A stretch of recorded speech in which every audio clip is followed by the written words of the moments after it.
Un peuple sans histoire est un peuple sans identité et ne saurait aspirer au développement.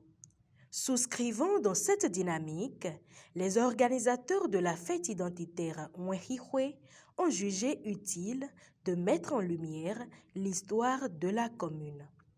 Dirigé par El Hadj Adetola, superviseur technique des documents fondamentaux de Mwenhihwe, les filles et fils de Mwenhi ont eu droit à un document élaboré en commun accord avec les parties prenantes et qui expose l'histoire, l'origine et les défis pour le développement de Mwenhi. Quand on parle de documents fondamentaux, les documents, n'est-ce pas, qui retracent l'histoire de Mwenhi, d'où est venu le nom Mwenhi, et parler des défis à relever pour le développement de la commune de Mwenhi. Ce document qui a retracé l'histoire de Mwenhi, tout fils de Mwenhi, bien étranger, quel que soit là où vous êtes, vous voulez savoir ce qu'on veut dire par Mwenhi, vous allez trouver ça. Tous les villages de l'arrondissement de Mwenhi, parce que la commune est constituée de 4 arrondissements. On ne peut pas parler de... Ça fait 40 villages. On ne peut pas parler de ces 40 villages en une édition.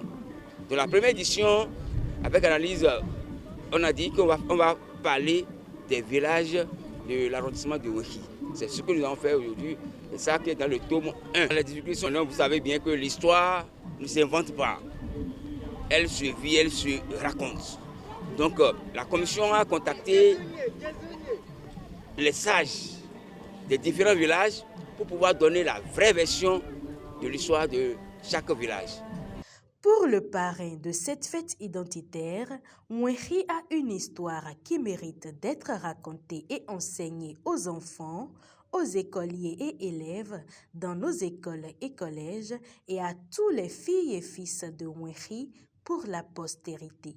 Nous avons tous, quand nous avons été à l'école, qu'on nous parlait, qu'on nous faisait l'histoire de notre école, l'histoire de notre village, de façon, disons, même si c'est informel, jusqu'à ce que nous puissions tout faire pour commencer à mettre au programme l'histoire de chaque village et de chaque commune. Les enseignants plutôt de Mwenhi doivent enseigner l'histoire de Mwenhi à nos enfants, obligés. Et que nos enfants qui ne vont pas à l'école ici, que chacun de nous puisse en acheter et mettre dans les mains de leurs enfants qui sont dans la diaspora. Quelques participants présents à la cérémonie n'ont pas tari d'éloges à l'endroit des parrains qui ont donné un cachet spécial à la célébration. Je vous remercie très sincèrement que vous avez fait un très beau travail et je crois que nous en ferons un bon usage. Et par la suite, je crois que le document, nous allons vendre ça à tout le monde, à tous ceux qui le désirent. Et le document sera vendu à un taux forfaitaire de 1000 francs. Je vous remercie. Située au sud-est du département du Zou, la commune de Mwenhi couvre une superficie de 438 km² et est traversée sur 45 km par le fleuve Ouémé.